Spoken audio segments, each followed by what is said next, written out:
Hi, my name is Paul John Jr. Been playing for Alicia Keys for about 10 years now, and I'm here to answer some questions that you guys posted on Facebook. What hardware software do you use to control drum loops and click, or does somebody else do that for you? Normally with Alicia, which I'm assuming that's what you're talking about, our MD controls the click. We use a 2080 VS machine, or it's a 2480 VS machine.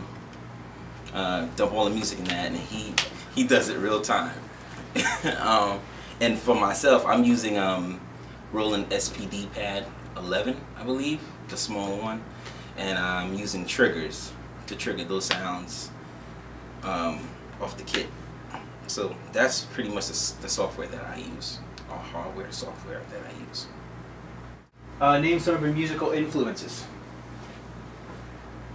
Okay, some of my musical influences are definitely Michael Jackson. Oh, are we talking about drummers, or are we talking about... It just said musical. Okay. Yeah, that can be anybody. Yeah. Yeah, that can be anybody, right? Of course, Michael Jackson, Earth, Wind & Fire, Mint Condition, very underrated. The Hawkins. I like Andre Crouch. I like, right now, Israel. Houghton. I think that's how you say his last name. Alicia Keys.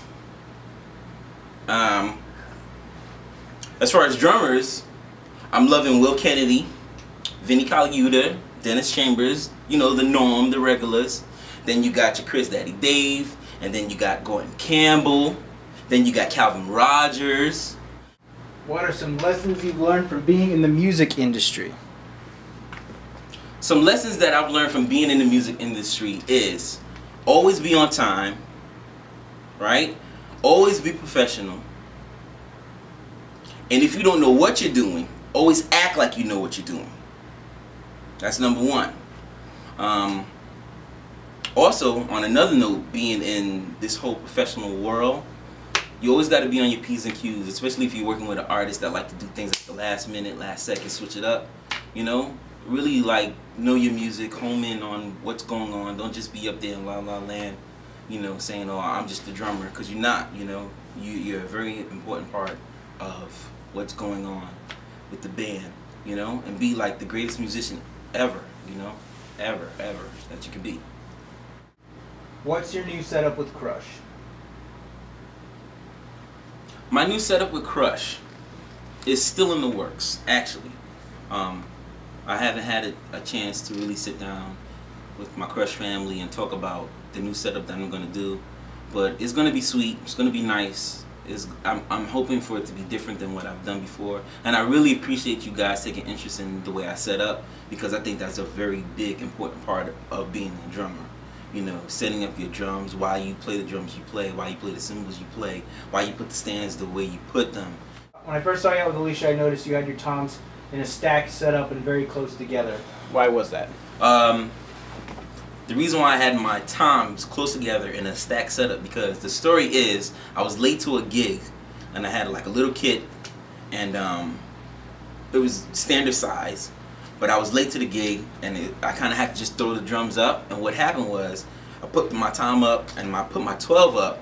I just threw it on there, and then I pulled it in towards me, and I put my 16 where my 16 floor would normally go. I kept my kick where it was, and that night, on the way there, I was thinking, do I want to do like a jazz setup, or do I want to do the standard rock setup, or whatever you would call that standard 5-piece setup. And it ended up working out that I wanted to use all the drums, but I still wanted that jazz setup. So that's what I did. I pulled my 12 in, and I hung my ride low, which is what I do now when I'm doing a regular 5-piece setup. And it happened to look like stairs.